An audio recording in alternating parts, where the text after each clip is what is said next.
ओम नमः शिवाय। भगवान शिव की उपासना करने के लिए प्रदोष व्रत सबसे उत्तम व्रत होता है। इस दिन भगवान शिव की उपासना करने से सभी प्रकार के पापों से मुक्ति मिल जाती है।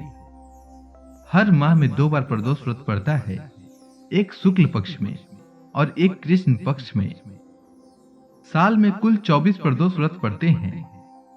हमारे सनातन धर्म में प्रदोष व्रत का बहुत अधिक महत्व होता है।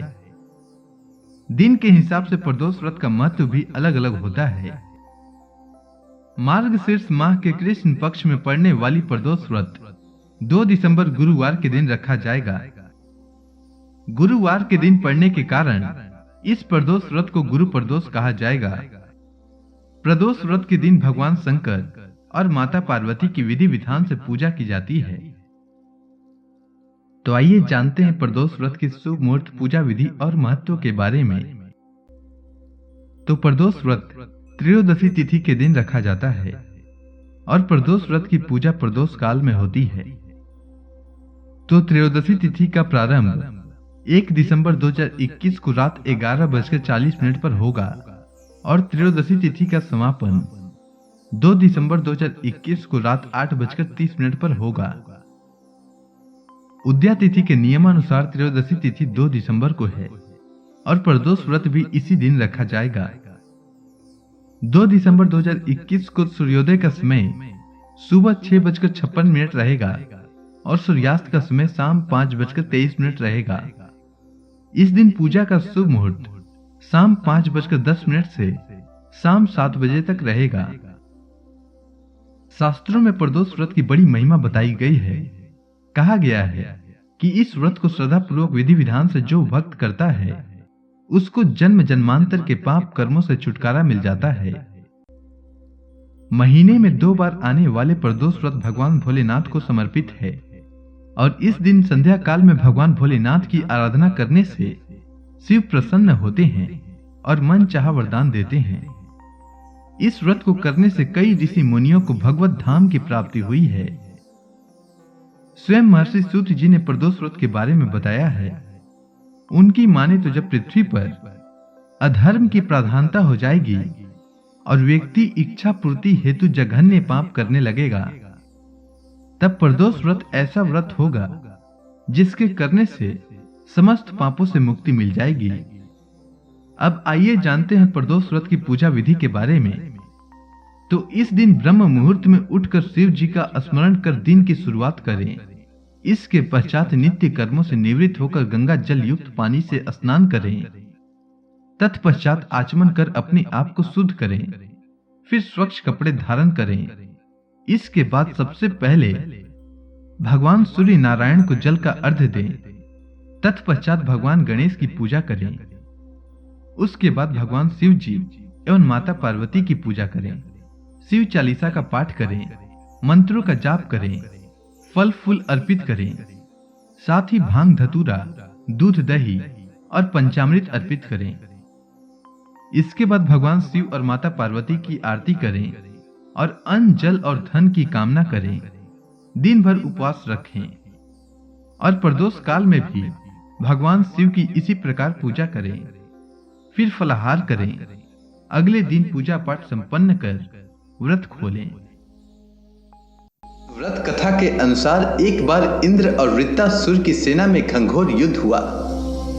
देवताओं ने दैत्य सेना को पराजित कर नष्ट भ्रष्ट कर डाला। यह देख वृत्तासुर अत्यंत क्रोधित हो स्वयं युद्ध को उद्यत हुआ। आसुरी माया से उसने विकराल रूप धारण कर लिया। सभी देवता भयभीत हो गुरुदेव बृहस्पति की शरण में पहुंचे।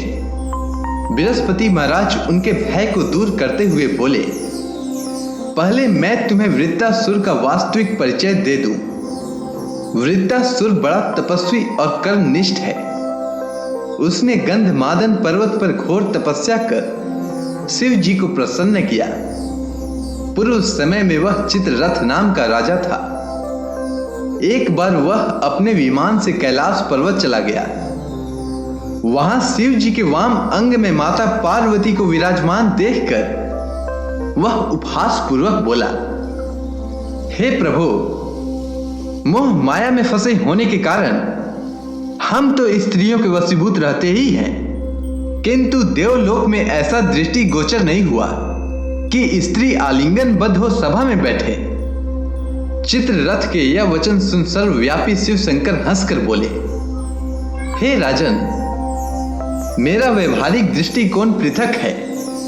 मैंने मृत्युदाता कालकूट महाविष का पान किया है, फिर भी तुम साधारण जन की भांति मेरा उपहास उड़ाते हो।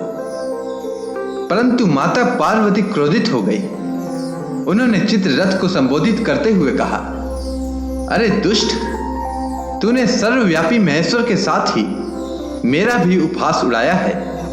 अतएव मैं तुझे वह शिक्षा दूंगी कि तू फिर कभी ऐसे संतों के उपहास का दुस्साहस नहीं करेगा। मैं तुझे शाप देती हूं कि तू दैत्य स्वरूप धारण कर राक्षस योनि को प्राप्त होगा। जगदम्बा भवानी के अभिशाप से चित्ररथ राक्षस योनि को प्राप्त हुआ और त्वष्टा नामक ऋषि के श्रेष्ठ तप से उत्पन्न हो वृत्तासुर बना। इसके बाद गुरुदेव बृहस्पति इंद्र से बोले, वृत्तासुर बाल्यकाल से ही शिव भक्त रहा है, अतः हे इंद्र, तुम बृहस्पति प्रदोष व्रत कर शंकर भगवान को प्रसन्न करो। देवराज इंद्र ने गुरुदेव की आज्ञा का पालन कर बृहस्पति प्रदोष व्रत किया। गुरु प्रदोष व्रत के प्रताप से इंद्र ने शीघ्र ही वृत्तासुर पर विजय प्राप्त कर ली और देवलोक में शांति छा गई। अतः प्रदोष व्रत हर शिव भक्त को अवश्य करना चाहिए। इसके करने से मनुष्य को हर कष्ट से मुक्ति मिलती है और उसके सभी मनोकामनाएं पूर्ण होते हैं।